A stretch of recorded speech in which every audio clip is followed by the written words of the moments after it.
What if I told you there's an ancient battle strategy used by prophets and warriors that still works today? 76% of people don't even know they're in a spiritual war. If you've ever felt stuck, attacked, or like unseen forces are working against you, this video might just change everything. Here are the prophecy warfare techniques exposed. These are the same divine tactics used by prophets, kings, and warriors to transform defeat into destiny.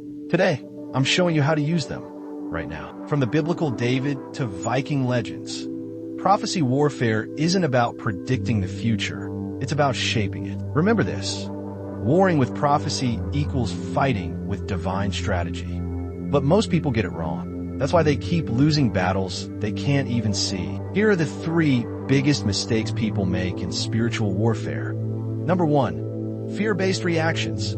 Fighting blind, reacting in fear, is like swinging a sword in the dark.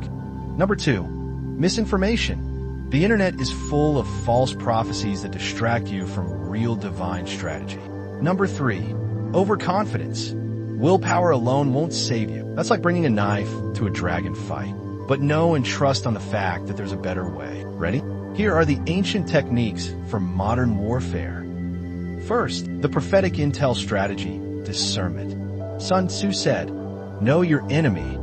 Prophets took it further, receiving divine intel before making a move. Read 1 Kings 22, where the prophet exposes enemy plans that deceive the king. Ask yourself this: who is doing this in my life right now? Most people act first. The wise listen first.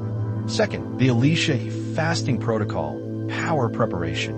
Elijah and Elisha didn't just pray, they fasted. It wasn't weakness, it was sharpening their edge. Modern science backs it up.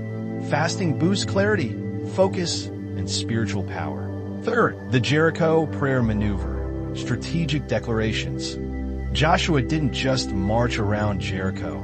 He followed a divine blueprint. Remember, prophecy plus action equals breakthrough. Your words are weapons, but only if you aim them with precision. And now, the most powerful move of all, the Davidic counterattack. Finally, the Davidic counterattack. Visualize this in your mind. Biblical David picking up stones. When Goliath mocked him, David didn't panic.